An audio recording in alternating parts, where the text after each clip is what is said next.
At 06:15 hours on December 19, 1944, Sergeant Michael O'Connor crouched in the commander's hatch of his Sherman tank at the southern edge of Bastogne, watching 17 German tanks emerge from the morning fog 1,200 meters away.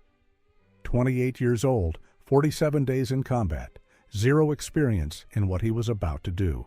His 12 Shermans sat positioned like cars in a Detroit parking lot, diagonal, staggered, overlapping. Captain Hendricks had called him insane. The Germans were about to find out if Hendricks was right. The temperature was -8 Celsius. O'Connor's breath came in white clouds. Through his binoculars he counted the German armor: 9 Panther tanks, 5 Panzer IVs, 3 Tiger IVs.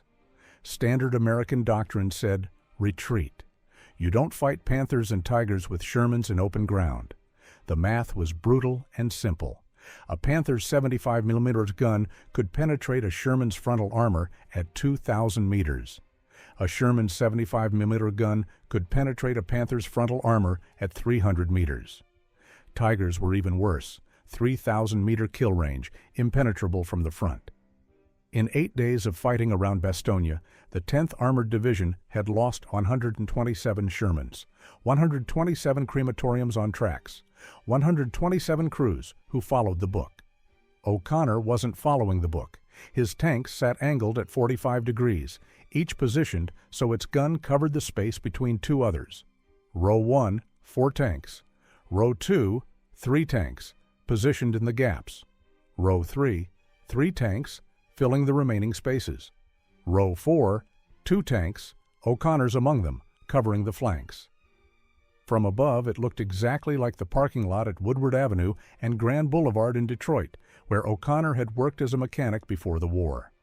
Diagonal, staggered, overlapping, no gaps, no blind spots. The German tanks advanced in a wedge formation. Textbook.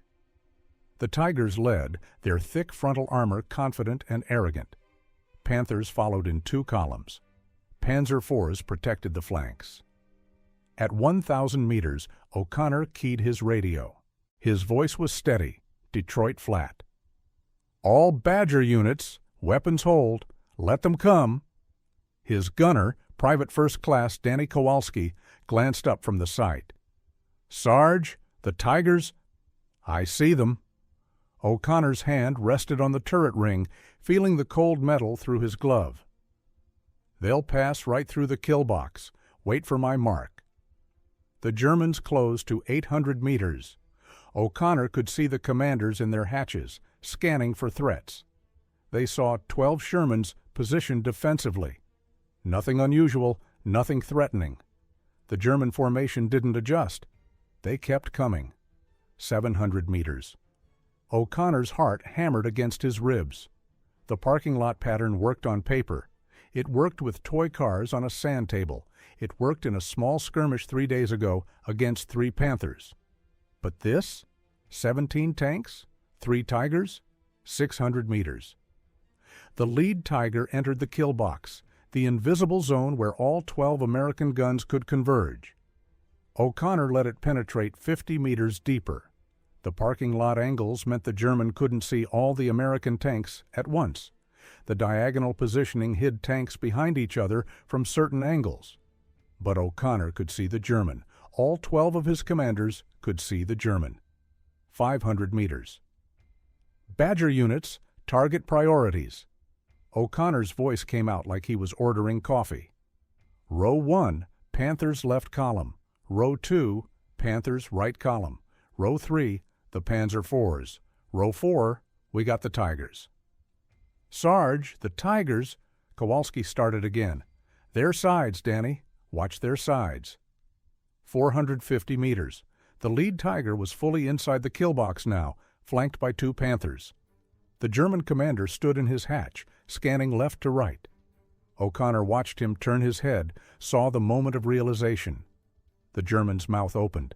His arm moved toward the hatch. Too late. Badger 6 to all units. Fire. To understand how Mick O'Connor developed a tank tactic in a Belgian forest using knowledge from a Detroit parking lot, You need to go back 2 years and 4,000 miles to a different kind of battlefield entirely. Woodward Avenue, Detroit, Michigan. March 1942.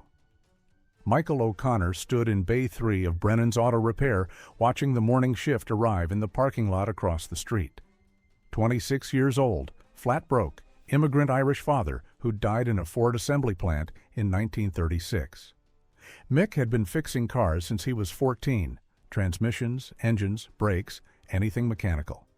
He understood how things moved, how they fit together, how forces transferred through metal. The parking lot fascinated him, not the cars themselves, but how they parked. Diagonal spaces, angled 45 degrees to the street. The old man who owned the lot, Mr. Kowalski, no relation to his future gunner, had explained it once. Diagonal parking fits more cars in less space. You can see both ways when you back out. No blind spots, no crashes. It's geometry, kid. Angles matter. Angles matter. Mick had watched that parking lot for 4 years while he worked. He'd seen exactly 3 fender benders in that time. Compare that to the parallel parking on Woodward, at least 1 accident per week. The diagonal arrangement just worked. Cars could enter and exit without conflict. Sight lines were clear. Space was maximized. Then Pearl Harbor happened. Mick enlisted in January 1942. The recruiter looked at his hands, grease-stained, calloused, the hands of a man who understood machinery, and sent him to Fort Knox. Tank training. 8 weeks of climbing in and out of Shermans, learning to drive them, maintain them, shoot them. Mick was a natural. The mechanics made sense to him. The gun was just a big wrench that fired 75mm wrenches at Germans. They made him a tank commander in September 1942. Sergeant by December. France by October 1944. His first combat action was November 3rd, outside Nancy. Standard American tactic: advance in line, engage enemy from cover, use superior numbers. The Germans had 3 Panthers. Mick's platoon had 5 Shermans. The Americans advanced in a neat horizontal line, exactly like the manual said. The Panthers destroyed 4 Shermans in 90 seconds.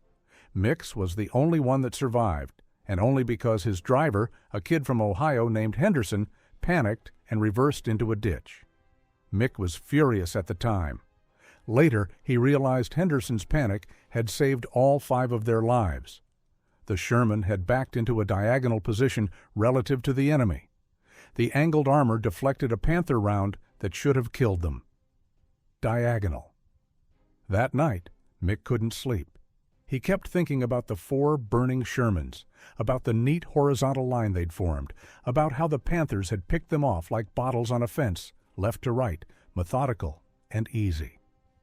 He thought about Kowalski's parking lot. What if tanks parked like cars? Diagonal, overlapping fields of fire, no blind spots. He sketched it on paper by flashlight. 5 tanks, angled 45 degrees, positioned so each tank could see and shoot into the space covered by its neighbors. Row 1, 3 tanks. Row 2, 2 tanks in the gaps. From above, it looked like a parking lot.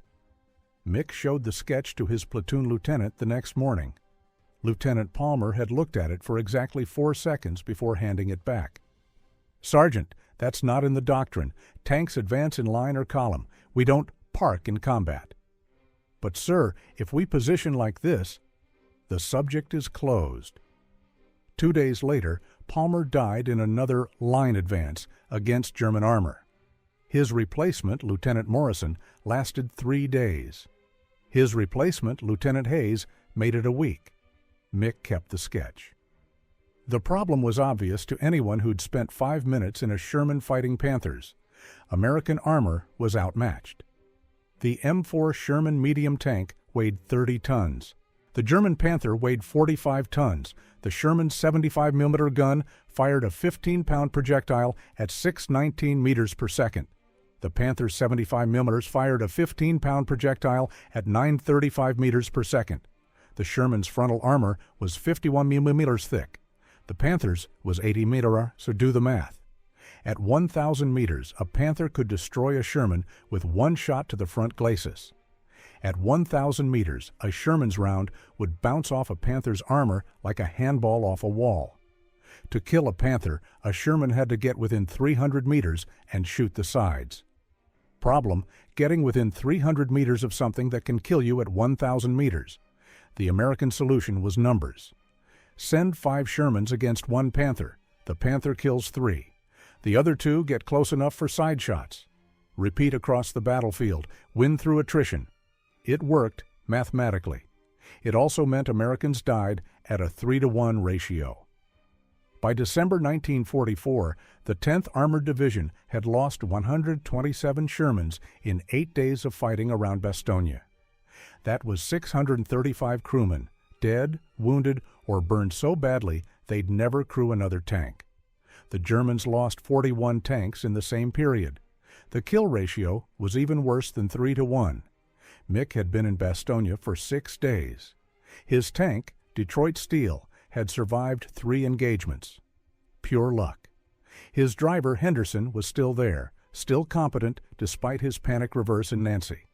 His gunner was new, a Polish kid from Chicago named Kowalski, who shot straight and didn't ask questions. His loader, Martinez, was from El Paso and could slam a 75mm round into the breech in 4.2 seconds. His bow gunner, Thompson, was from Alabama and had never seen snow before Bastogne. They were a good crew. Mick wanted to keep them alive. On December 16th, during a lull in the fighting, Mick found a destroyed Belgian village called Neuville, 3 kilometers north of Bastogne. German artillery had leveled it. Nothing remained except broken stone and craters. In one of the ruins, Mick found a child's toy box. Inside, 6 miniature cars, wooden, hand-painted, each about 10 centimeters long. Mick took them back to his tank. That night, while the rest of the crew slept, Mick cleared a patch of frozen ground. He used a stick to draw lines in the frost, roads, boundaries. Then he positioned the 6 toy cars. First, he lined them up horizontally, like the doctrine mandated. Then he moved them into his parking lot pattern, 3 in front, angled 45 degrees, 2 behind, filling the gaps, 1 in back, covering the flanks. He used a 7th toy, a German Panzer he'd found in another house, to simulate enemy movement. When the German tank approached the horizontal line, Mick could see it. The Panzer could engage each American tank individually, picking them off one at a time. The Americans couldn't concentrate fire. They were spread out, isolated. But when the German approached the diagonal pattern, different story entirely. The angled Shermans created overlapping fields of fire. The German tank entered a zone where 3, 4, sometimes 5 American guns could hit it simultaneously. And because of the diagonal positioning, the German couldn't see all the Americans at once. Some were hidden behind others from certain angles. It was the parking lot on Woodward Avenue, but with tanks and death. Mick stared at the toy cars for 20 minutes, moving the German Panzer through different approach routes. Every route led to the same result. The diagonal formation created a kill box, a trap, a place where American numbers and coordination could overcome German armor and firepower. The next morning, Mick showed the toy car setup to his crew. "What do you see?" Henderson, the driver, squinted at it. "Looks like a parking lot." "Exactly." Kowalski, the gunner, leaned closer. "The diagonal angles. We'd be covering each other's gaps." "Exactly." Martinez, the loader, picked up one of the toy cars. "Sarge, this ain't in the book." "The book gets us killed." Thompson, the bow gunner, pointed at the German Panzer toy. "What happens when this comes at us?" Mick moved the German tank into the diagonal formation. "Watch." He placed his finger on each American tank in turn, showing the angles of fire. This one hits him from the left, this one hits him from the right, this one hits him from dead ahead. He's taking fire from 3 directions at once. His armor is strong, but not omnidirectional. His sides are weak, his rear is weak, and because we're diagonal, he can't face all of us at the same time. The crew was silent. Henderson spoke first. "When do we try it?" The opportunity came the next day, December 17, 1944, at 14:20 hours. Mick's platoon, 4 Shermans under his command, was occupying a ridgeline south of Bastogne. Their orders were to hold against German probing attacks. The weather was overcast, temperature -6°C. Snow had fallen during the night, covering the ground in a white blanket that made movement easy to spot. At 14:25, German armor appeared, 3 Panthers advancing in wedge formation from the northeast. The platoon's radio crackled. Captain Hendricks commanding from the rear. Badger 6, enemy armor, 3 Panthers, range 1,400 meters. Withdraw to secondary positions per doctrine. Withdraw. Standard American tactic against superior armor. Fall back, regroup, call in artillery or air support. Mick keyed his radio. Badger 6 to Badger Actual. Request permission to hold position and engage. Silence for 3 seconds. Then Hendricks' voice, sharp. "Negative, Badger 6. Withdraw immediately. That's an order." Mick looked at the 3 Panthers. They were 1,300 meters away now, closing steadily. Behind them, the village of Bastogne held 18,000 American troops, surrounded, low on supplies, desperate. Every meter of ground mattered. Every German tank that broke through could slaughter infantry, destroy supply dumps, turn the siege into a massacre. Mick made a decision that could get him court-martialed. "Badger Actual, radio trouble. Say again? You're breaking up." He released the transmit button, then immediately keyed it again. "All Badger units, form on me. Parking lot pattern. Acknowledge." The 3 other tank commanders, Sergeant Reeves, Sergeant Cole, Corporal Diaz, had seen Mick's toy car demonstrations. They'd listened to him explain the diagonal firing positions. They'd thought he was crazy, but they'd also seen 127 Shermans burn in 8 days. Reeves came back first.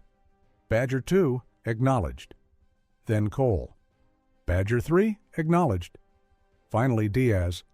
Badger 4 acknowledged. "This better work, Mick." "It will." Mick hoped he sounded more confident than he felt. The 4 Shermans repositioned. Row 1, Reeves and Cole, angled 45 degrees, 40 meters apart. Row 2, Diaz, centered between them, 30 meters back. Row 3, O'Connor, 30 meters behind Diaz, positioned to cover the right flank. From the German perspective, they saw 4 Shermans in defensive positions. Nothing unusual, nothing threatening. The Panthers maintained their wedge and kept advancing. 1,000 meters. Mick's hands were shaking. He'd never directly disobeyed an order before. If this failed, if his crews died because of his parking lot theory, he'd spend the rest of his life knowing he'd killed them with his arrogance. 900 meters. "Steady," Mick said into the radio. "Let them close." 800 meters. The lead Panther was inside the kill box, the theoretical zone where all 4 American guns could converge. But Mick needed them deeper, needed them committed, needed them to think they were winning. 700 meters. Badger units, target assignments, Reeves, lead Panther, Cole, left wingman, Diaz, right wingman. I'm backup. 600 meters. Henderson, Mick's driver, spoke from below. "Sarge, they're awful close." "I know." 500 meters. The Panthers were in perfect position now. The diagonal Sherman formation created overlapping fields of fire that covered the Germans from 3 angles simultaneously. Mick took a breath. His father's voice, 17 years dead, spoke in his memory. "Measure twice, cut once, boy, measure twice." He'd measured. Time to cut. Badger 6 to all units. Fire. 4 75mm guns fired within half a second of each other. The sound was a quadruple crack that echoed off the ridgeline. 4 15-pound armor-piercing rounds flew downrange at 619 meters per second. The lead Panther took 3 hits.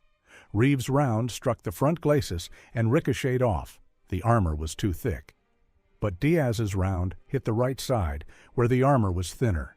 and Mick's round, fired from the flank, punched through the left side. The Panther stopped. Smoke poured from the engine deck. The left wingman Panther took 2 hits. Cole from dead ahead, Mick from the side. The side shot penetrated. The Panther slewed left, its left track destroyed. The right wingman Panther was untouched, but its commander made a fatal mistake. He tried to angle his armor toward the threat, but there were threats from 3 directions. He angled toward Reeves. That exposed his side to Diaz. Diaz fired. The round went through the Panther's side armor and detonated the ammunition. The turret blew off in a vertical geyser of fire and smoke. 14 seconds. 3 Panthers.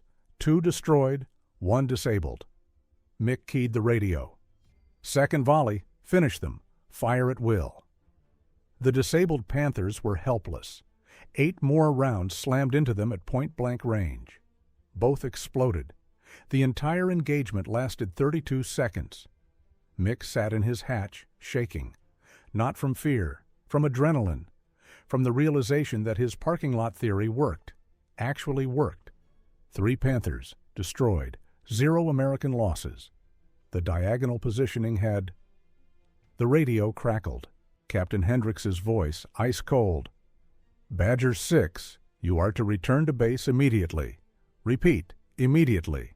You are under arrest for disobeying direct orders. Acknowledge. Mick closed his eyes.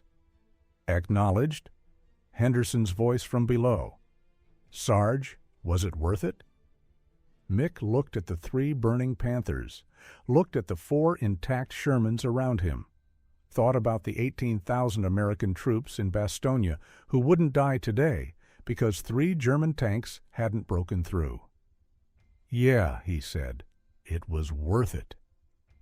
The court-martial hearing was scheduled for 800 hours on December 19th. Captain Hendricks was furious, not just angry, furious. Mick had disobeyed a direct order in combat. That was enough to get him stripped of rank, imprisoned, possibly even executed, depending on how vindictive the brass wanted to be. But December 19th never came, or rather, it came differently. At 04:30 hours on December 19th, German artillery began pounding Bastogne. At 05:20, German armor appeared on 3 sides of the American perimeter, 47 tanks, including 8 Tigers, plus infantry and assault guns. The main thrust came from the south, O'Connor's sector. 17 tanks in a concentrated wedge aiming to punch through the American lines and enter Bastogne proper. At 05:45, Captain Hendricks burst into the barn where Mick's crew was sleeping. O'Connor, get your crew up. We're at 50% strength. I need every tank on the line. Mick sat up. Sir, I'm under arrest. You're under fire, Sergeant. The arrest can wait until after you're dead. Hendricks looked at him with an expression Mick couldn't read. Fear? Desperation? Respect? Set up your parking lot. If it works, I'll recommend you for a medal. If it fails, court-martial won't matter, because we'll all be corpses. Mick didn't need to be told twice. By 06:05, he had positioned 12 Shermans in the diagonal parking lot formation. 4 rows, overlapping fields of fire, covering the southern approach to Bastogne. The ground was frozen. Visibility was good. Temperature was -8 Celsius. At 06:14, 17 German tanks appeared through the morning fog. And Mick O'Connor said 6 words he'd never forget. Badger 6 to all units. Fire. The first salvo destroyed 4 German tanks in 18 seconds. Not damaged. Destroyed. Blown apart. Burning. Crews dead or dying.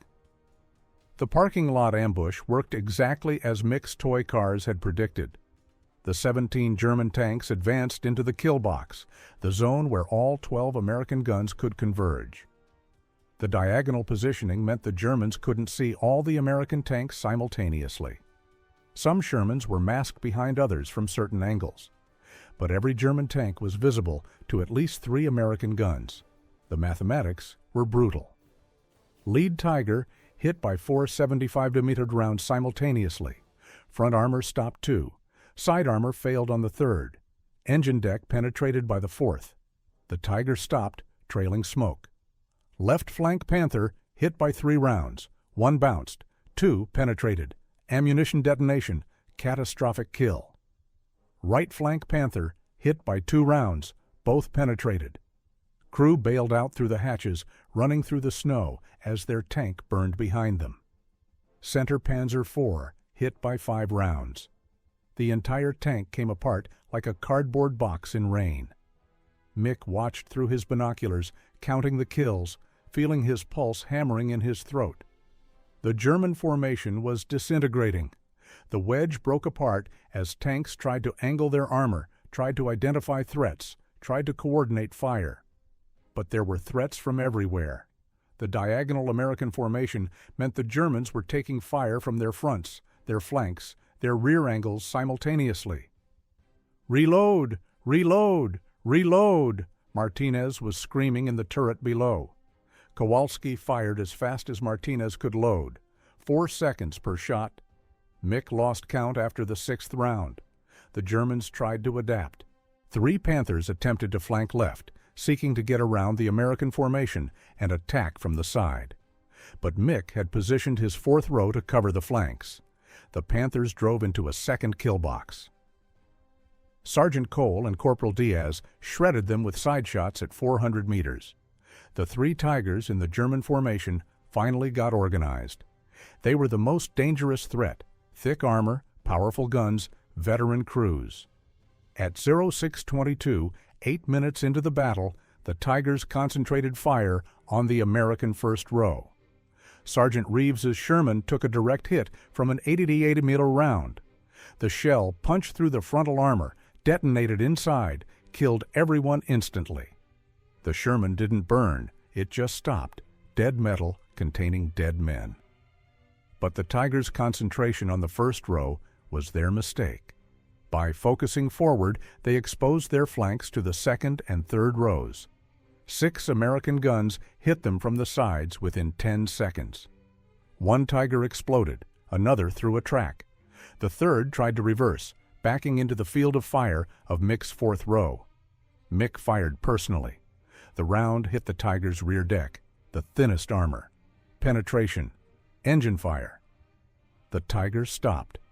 By 06:36, 22 minutes after the first shot, the battle was over.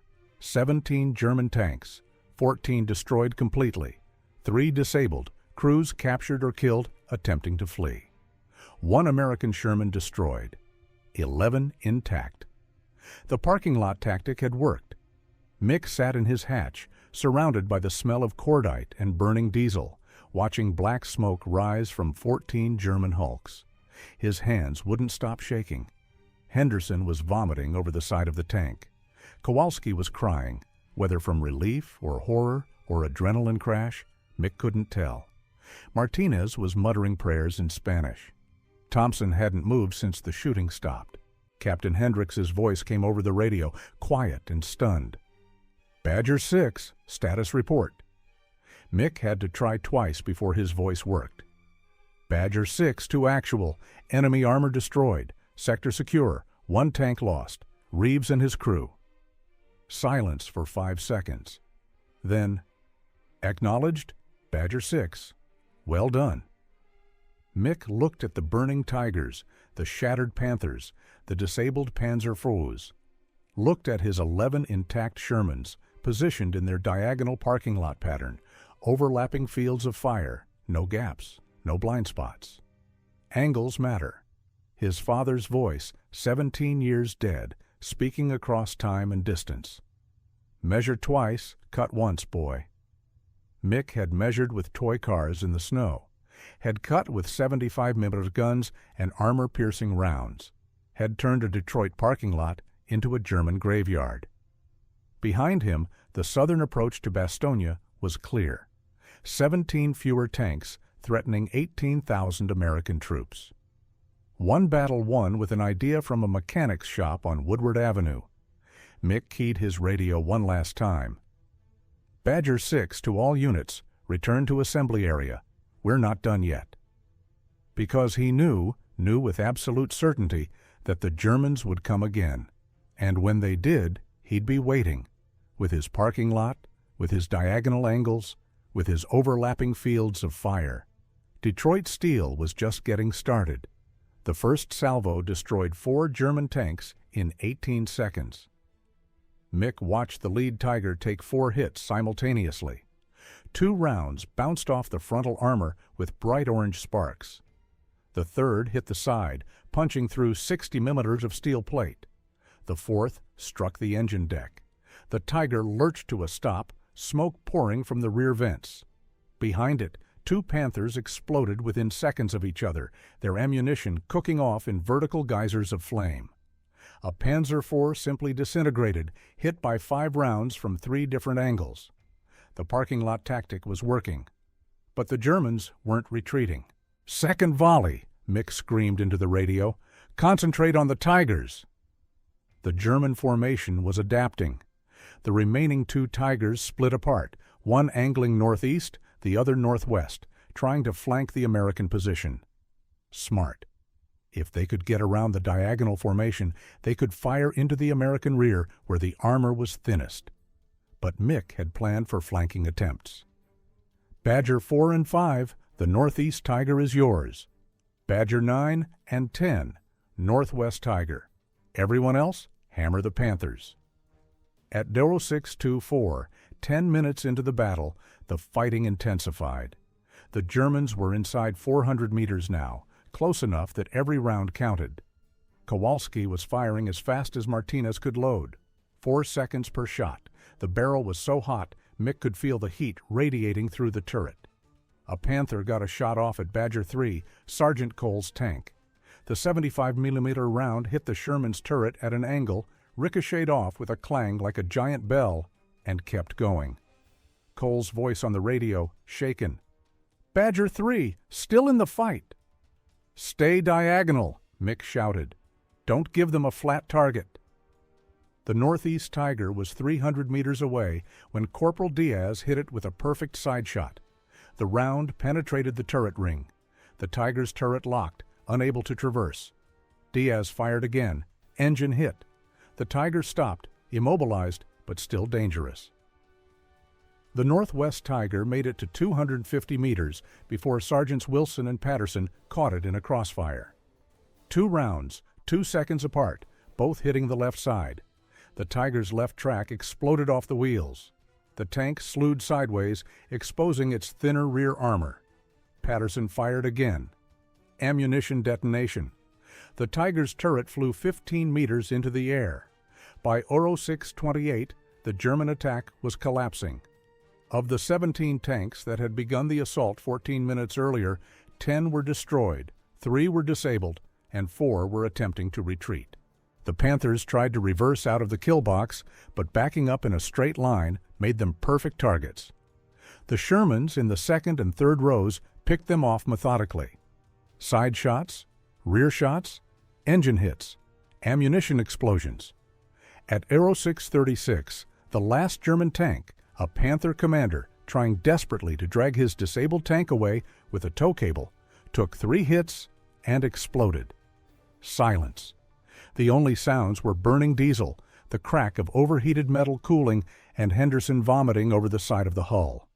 Mick's hands wouldn't stop shaking. 22 minutes, 17 German tanks, 1 American loss.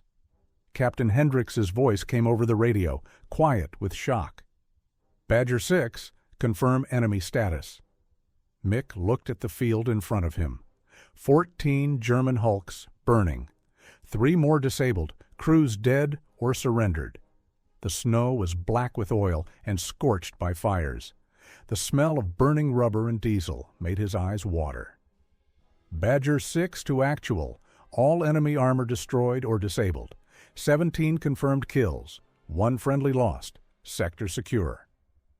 Acknowledged. Hold position. Intelligence wants to interrogate any survivors. Mick slumped in his hatch. His entire body felt like jelly. Around him, his diagonal parking lot formation sat intact, 11 Shermans, engines idling, guns still pointed downrange, ready for the next attack. The parking lot had worked. Actually worked. The tactics spread through the 10th Armored Division like wildfire. By December 20th, every tank commander in the division had heard about the parking lot massacre. 17 German tanks destroyed in 22 minutes by 12 Shermans using an unauthorized formation. The stories grew with each retelling. Some said it was 20 German tanks, some said 30. The numbers didn't matter. What mattered was the kill ratio. What mattered was that American crews had found a way to survive. On December 21, 1944, at 11:40 hours, Mick was called to division headquarters. He expected another court-martial hearing. Instead, he found himself standing in front of Major General William Morris, commander of the 10th Armored Division. Morris was 52 years old, West Point class of 1915, a man who'd spent 30 years studying armor tactics. He looked at Mick with an expression somewhere between disbelief and grudging respect. "Sergeant O'Connor, I've read Captain Hendricks's report. 17 German tanks destroyed using a formation you designed based on parking lot geometry from Detroit." Morris leaned back in his chair. "That's either the most brilliant tactical innovation I've seen in this war or the luckiest goddamn accident in military history." "Sir, it wasn't luck." "Prove it." Morris pulled out a map of the Bastogne perimeter. "German armor has been probing our lines for 4 days. They're trying to find weak points. I'm assigning you to train every tank platoon in the division on your parking lot tactic. You have 48 hours. If this works again, I'll recommend you for the Distinguished Service Cross. If it fails, I'll personally ensure you spend the rest of the war counting blankets in a supply depot in England." "Understood, sir." Morris stood, offered his hand. "For what it's worth, Sergeant, I hope you're right. We need every advantage we can get." Incident 1, December 22, 1944, Northeast Sector.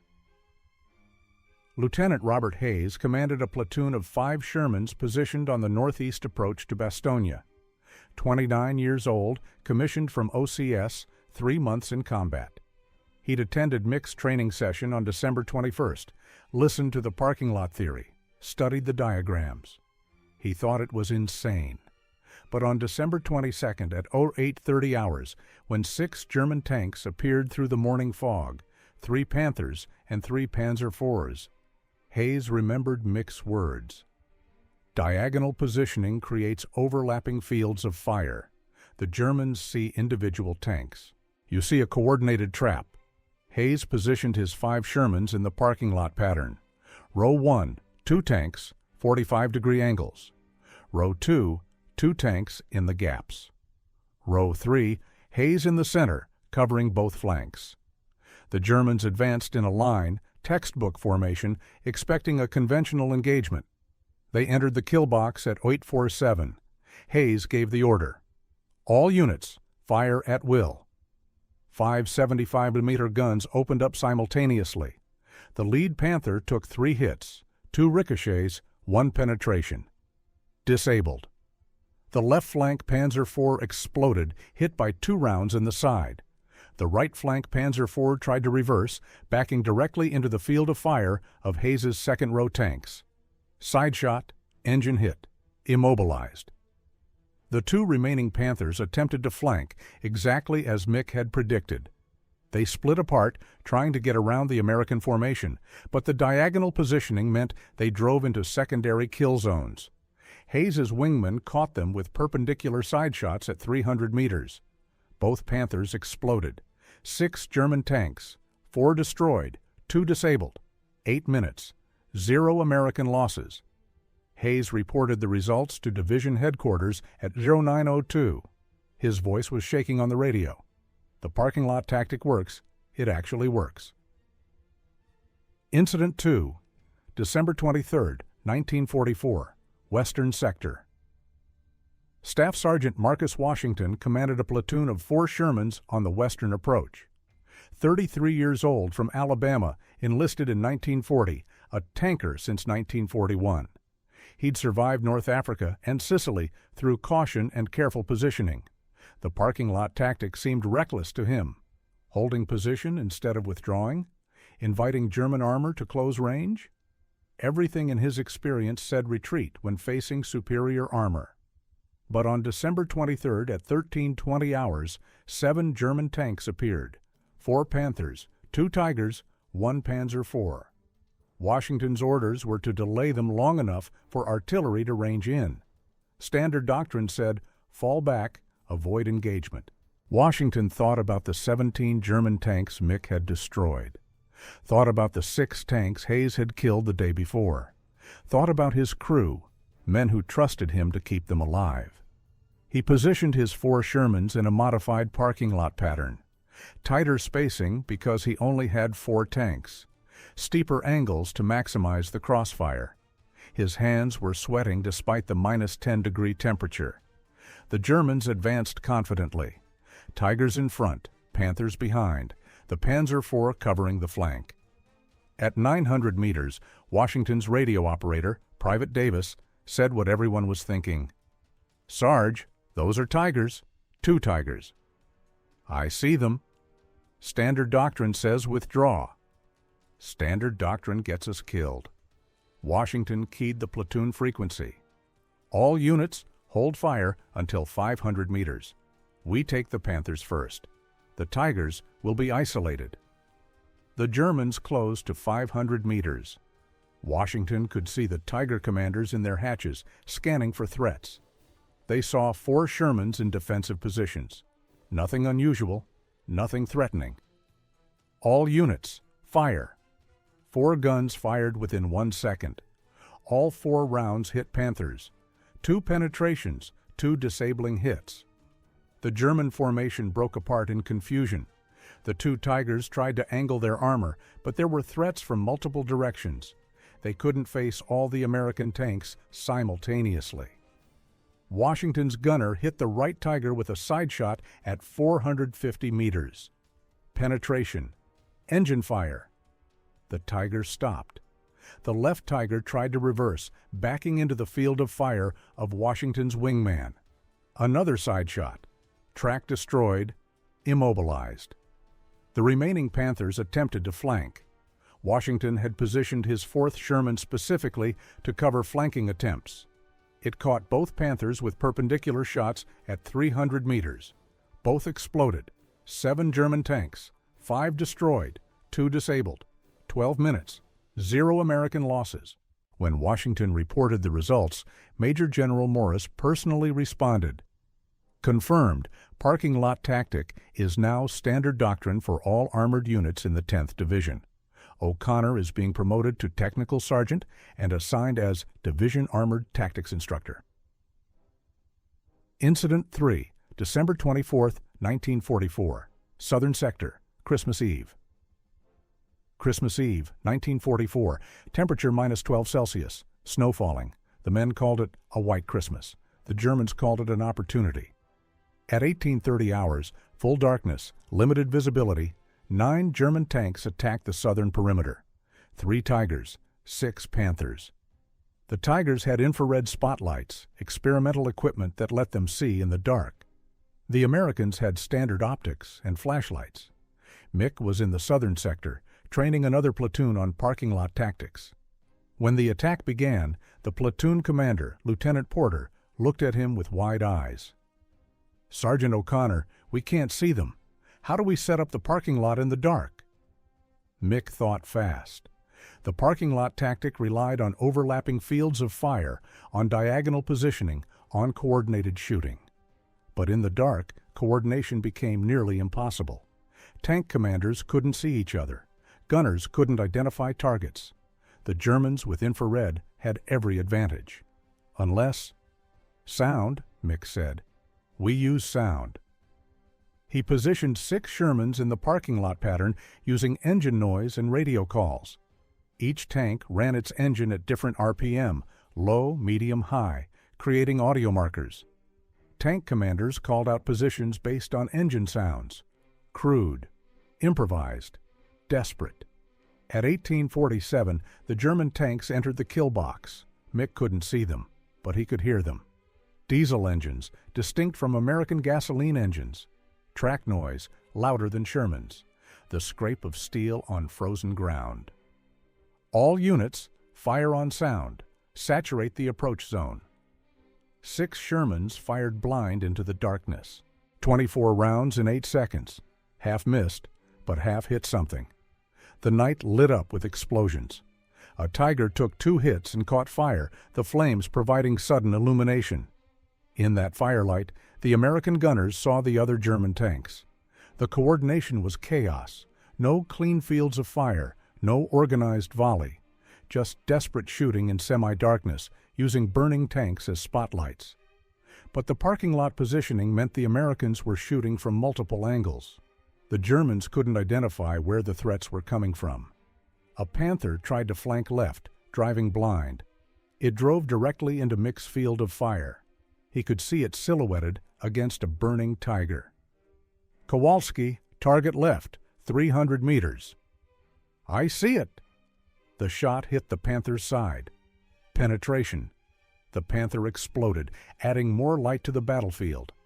By 1902, 15 minutes after the attack began, 4 German tanks were burning, providing enough light for the Americans to see the remaining 5. The parking lot crossfire destroyed 3 more in rapid succession. The last 2 retreated into the darkness. 9 German tanks, 7 destroyed or disabled. 2 retreated. 1 American Sherman damaged by a glancing hit. Lieutenant Porter stared at the burning German armor, his face lit by firelight. We just did parking lot tactics in the dark. Improvised parking lot tactics, Mick corrected. But yeah? Incident 4, December 26, 1944, Eastern Sector, the near failure. Not every engagement went perfectly. On December 26th at 11:45 hours, a platoon of 5 Shermans under Lieutenant James Crawford positioned themselves in parking lot formation on the eastern approach to Bastogne. Crawford was 24 years old, fresh from the States, with 2 weeks of combat experience. He'd memorized Mick's diagrams. He'd practiced the angles. He thought he understood. He didn't. When 8 German tanks appeared, 5 Panthers and 3 Panzer IVs, Crawford positioned his tanks in the parking lot pattern. But he made a critical error. He positioned them too far apart. 60 meters between tanks instead of 40. The gaps were too wide. The overlapping fields of fire didn't overlap enough. The Germans advanced. Crawford gave the fire order at 600 meters. His 5 tanks fired. 3 hits, 0 kills. The shots were accurate, but they didn't concentrate fire. Each Sherman was shooting individually instead of coordinating targets. The Germans exploited the gaps. 2 Panthers drove between Crawford's first-row tanks, entering the formation instead of staying outside it. Once inside, they could engage the Americans from point-blank range, where the parking lot angles didn't matter. Crawford's second-row tank, commanded by Sergeant Dennis Moore, took a direct hit from 200 meters. The 75mm Panther round punched through the Sherman's side armor. Moore's tank exploded, killing everyone inside instantly. "Pull back," Crawford screamed into the radio. "Withdraw." But withdrawing from parking lot formation while under fire was suicide. The tanks had to reverse, exposing their thin rear armor. Another Sherman took a hit. Disabled, crew bailing out. Crawford's platoon was disintegrating. At 11:53, Mick arrived with his own tank and 2 others. He'd been training nearby when he heard the radio chatter. He saw Crawford's mistake immediately. The gaps were too wide, the angles were wrong, the coordination was non-existent. "Badger 6 to Crawford, cease withdrawal. Tighten your formation, 40-meter spacing, not 60. Crawford's remaining 3 tanks repositioned under fire, pulling into tighter angles. Mick's 3 tanks filled in the gaps, creating a proper parking lot pattern with overlapping fields of fire. 6 tanks total now, but properly positioned. "All units, concentrate fire. Target priority, the Panthers inside the formation. 3, 2, 1, fire." 6 75mm guns fired simultaneously at the 2 Panthers that had penetrated the American formation. 12 rounds in 4 seconds. Both Panthers exploded under the concentrated barrage. The remaining German tanks tried to retreat. The parking lot crossfire caught them at range. 3 more Panthers destroyed. The surviving Panzer IVs fled. 8 German tanks, 5 destroyed, 3 fled. 2 American Shermans lost, 10 men dead.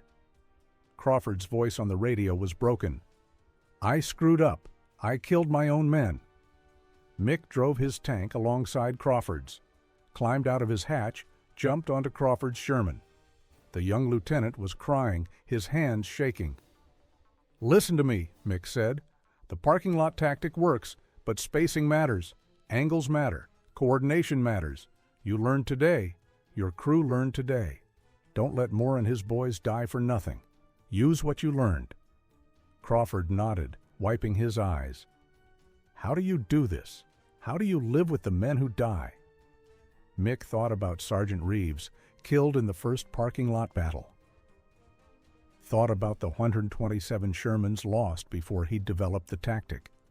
Thought about all the men who'd burned in tanks that followed standard doctrine. "You don't live with it," Mick said quietly.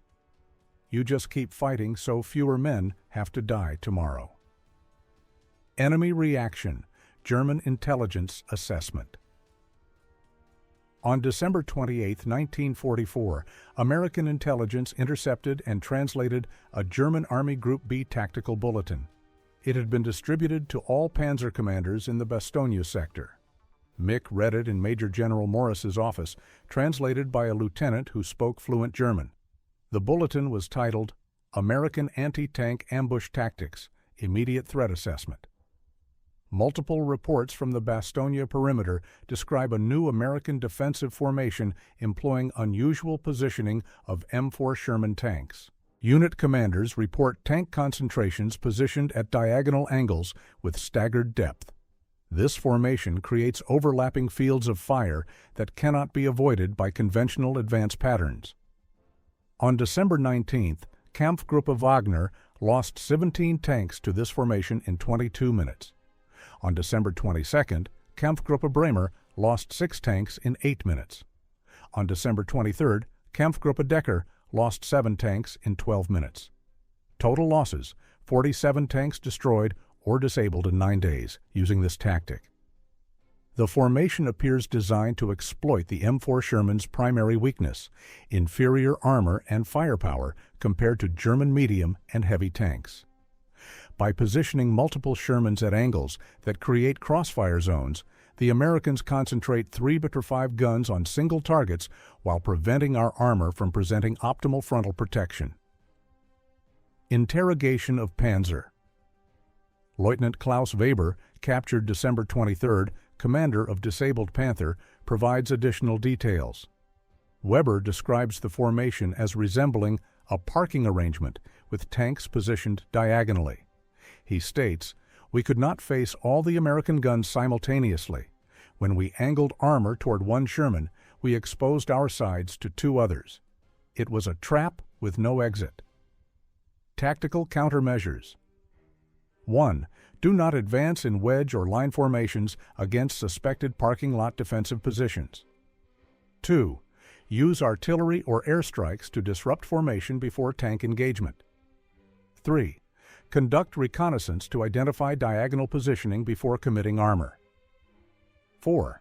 If engagement is unavoidable, concentrate all guns on single American tank, destroy it, then advance through the gap created.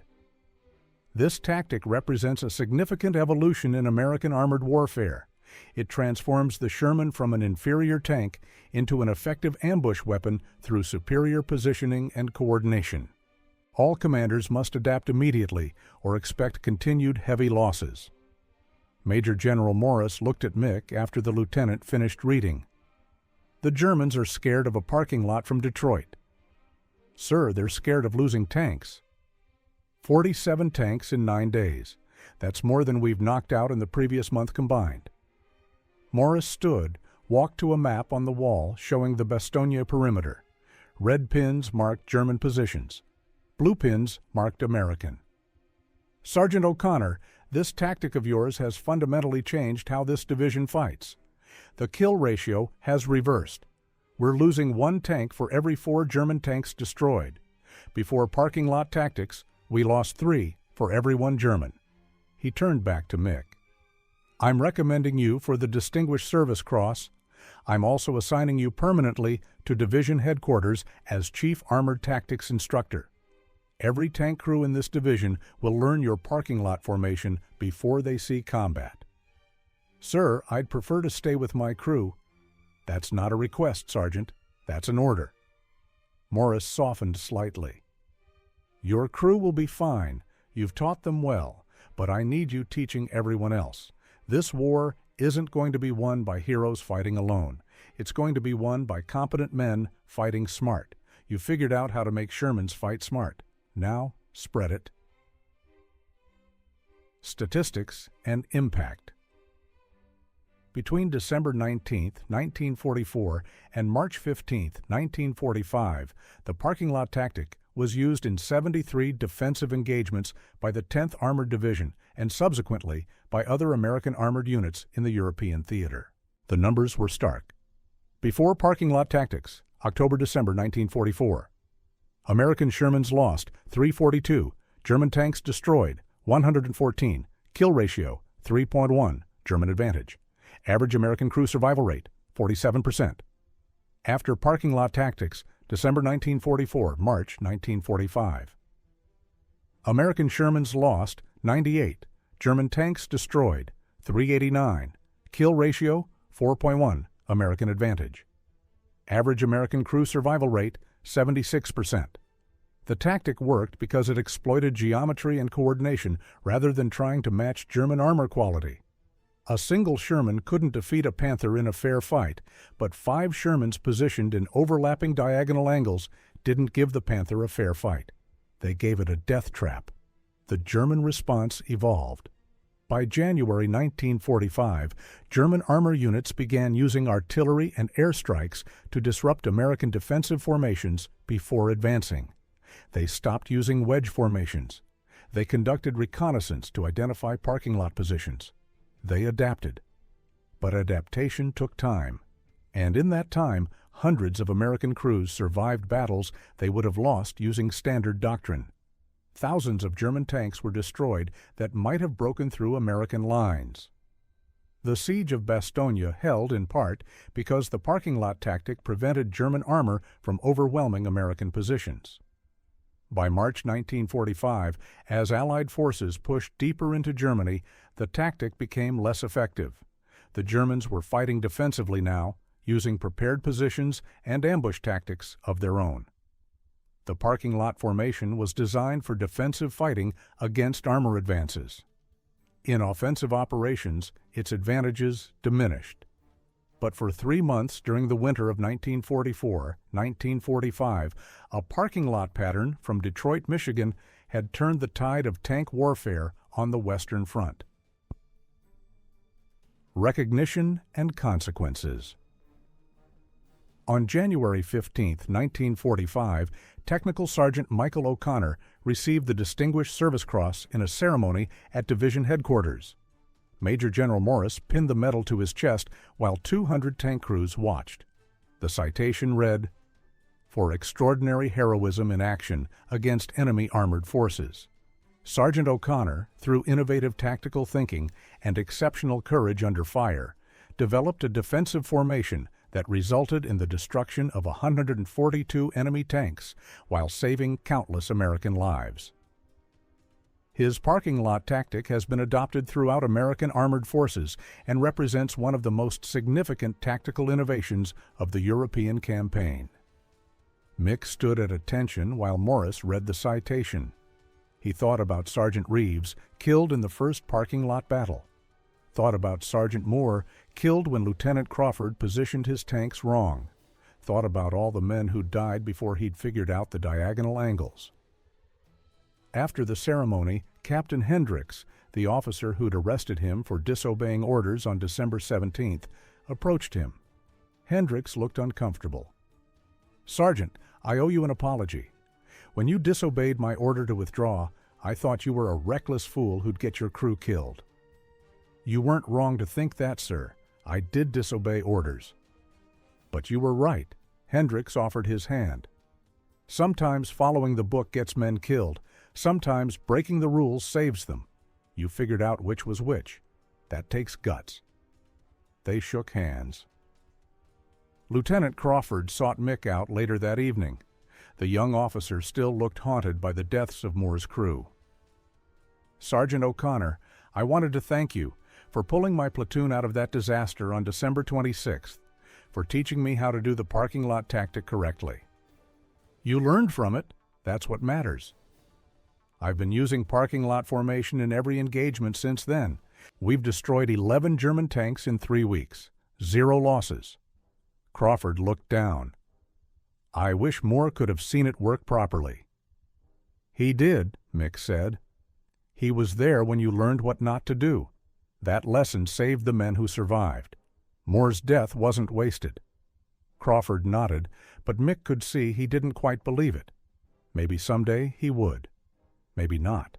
That was the weight tank commanders carried. Aftermath. The war in Europe ended on May 8, 1945. Mick's division was in Czechoslovakia when the surrender came. He'd spent the final months training crews, refining tactics, teaching the parking lot formation to replacement tank commanders who kept arriving as casualties mounted. He never went back to his original crew. Henderson, Kowalski, Martinez, and Thompson fought through the rest of the war in Detroit Steel without him. They survived. All 4 made it home. Mick returned to Detroit in August 1945. He was 29 years old, carrying a Distinguished Service Cross and memories of 142 destroyed German tanks. The city looked exactly the same. Woodward Avenue, the parking lot with diagonal spaces, Brennan's Auto Repair. He didn't go back to being a mechanic. Instead, Mick used his GI Bill money to study civil engineering at Wayne State University. His thesis was titled Optimal Traffic Flow Through Geometric Positioning, Applications in Parking Lot Design. The university published it. 3 Detroit developers hired him to design parking structures for new shopping centers. By 1952, O'Connor Parking Design was the largest parking lot consulting firm in Michigan. Mick designed parking for Northland Center, the first major shopping mall in America. Diagonal spaces, staggered rows, overlapping traffic flows. No blind spots, no accidents. The same principles that killed German tanks saved lives in suburban parking lots. Mick married in 1948, had 3 children, lived in a house in Dearborn. He never talked about the war. The Distinguished Service Cross sat in a drawer. His wife found it once, asked about it. Mick said, "I figured out how to park tanks. That's all." That wasn't all, of course, but for Mick, the important thing wasn't the medal or the recognition. It was the men who survived, the crews who used parking lot tactics and went home alive, the families who got their sons and husbands and fathers back because diagonal positioning created overlapping fields of fire. Mick O'Connor died in 1989, age 73, of a heart attack while reviewing plans for a parking structure at Detroit Metropolitan Airport. His obituary in the Detroit Free Press was 8 sentences long. It mentioned his engineering firm. It mentioned his family. It mentioned he'd served in World War II. It didn't mention 142 German tanks.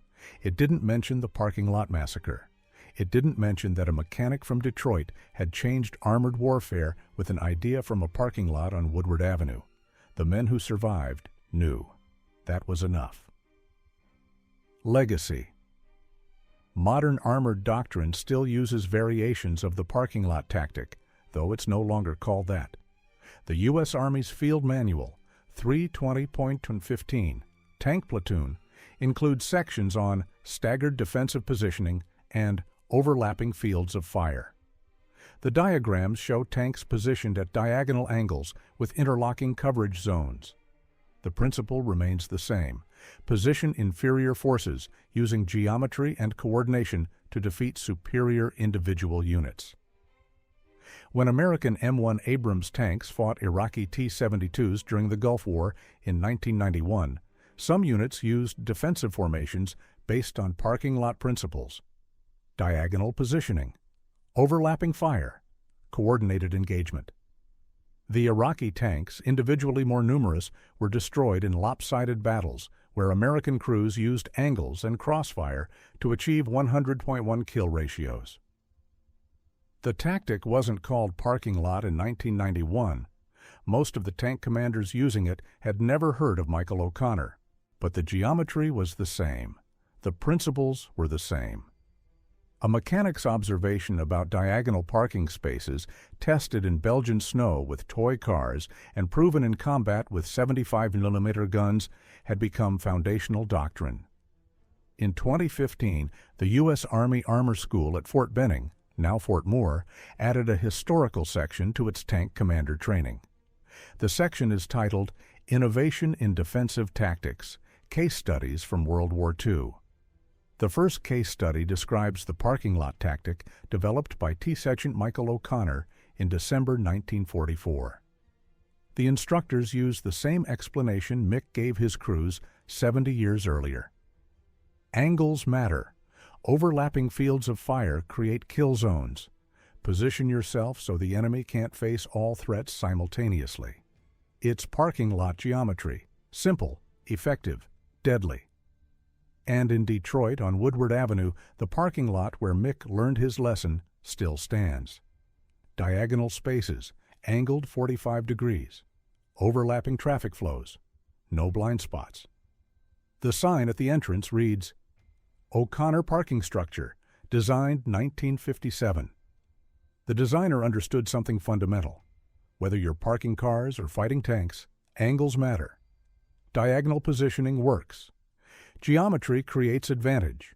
Michael O'Connor learned it watching traffic in Detroit. He proved it fighting Germans in Belgium. He taught it to a generation of tank commanders who survived because a mechanic understood parking lots. That's his legacy. Not the medal, not the recognition. Just the simple truth that sometimes the best military innovation comes from someone who knows how to position cars in a parking lot.